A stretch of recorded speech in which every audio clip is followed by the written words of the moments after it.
সুপ্রিয় দর্শক, আজ আমরা আছি পশ্চিমবঙ্গের পূর্ব বর্ধমান জেলার কাটোয়া থানার অন্তর্গত নয়াচর দ্বীপে। নয়াচর হল বেলুনের কাছে গঙ্গা নদীর তীরে অবস্থিত একটি ছোট্ট দ্বীপ, যা পাখি পর্যবেক্ষণ ও ডলফিন সাফারির জন্য জনপ্রিয়।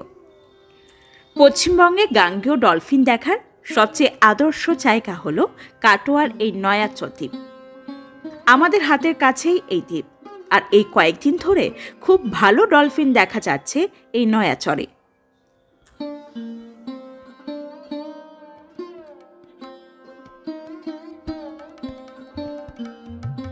ভারত, বাংলাদেশ ও নেপালের সাধু জলের এক জলজ প্রাণী এই শুষ্ক বা গাঙ্গেয় ডলফিন।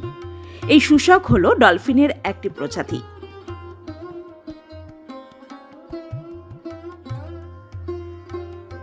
প্রাথমিকভাবে গঙ্গা, ব্রহ্মপুত্র এবং বাংলাদেশ ও নেপালের মাঝ দিয়ে প্রবাহিত নদী ও তার শাখাগুলিতে এদের দেখা যায়।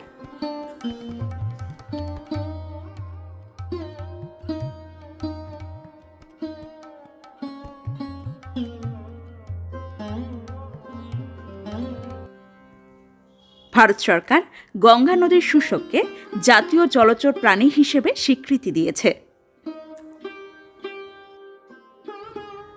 জাতীয় জলজ প্রাণী হিসেবে তকমা মিলেছে, কিন্তু ঢুকে পড়েছে বিপন্নের তালিকায়। ওরা গাঙ্গেয় ডলফিন, চলতি কথায় শুষ্ক। আজ আমরা এসেছি সেই বিপন্ন জলজ প্রাণীটিকে দেখার উদ্দেশ্যে।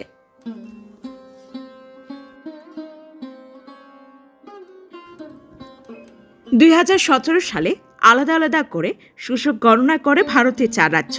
গণনার শেষে সব মিলিয়ে ৩,৫০০-এর কিছু বেশি শুষ্কের খোঁজ মেলে। এর মধ্যে গঙ্গায় দেখা যায় ২,৬৪৪টি ও ব্রহ্মপুত্রে ৯৮৭টি।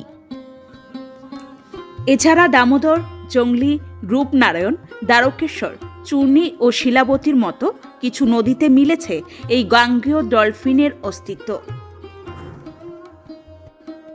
মূলত বিহার, উত্তরপ্রদেশ আর আমাদের পশ্চিমবঙ্গ ছিল গাঙ্গেয় ডলফিনের আদি বসতি। শুষ্কের সংখ্যা কমে যাওয়ার পরেও সুরক্ষা প্রকল্পে তেমন গতি পরিবর্তন না হওয়ায় বিপদেই দিন কাটছে এই গাঙ্গেয় ডলফিনদের।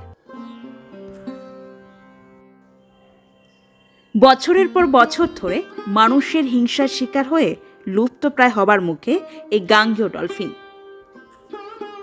সুপ্রিয় দর্শক, আমাদের প্রতিবেদনগুলি আপনাদের ভালো লাগলে আমাদের চ্যানেলটিকে সাবস্ক্রাইব করে আমাদের পাশে থাকুন।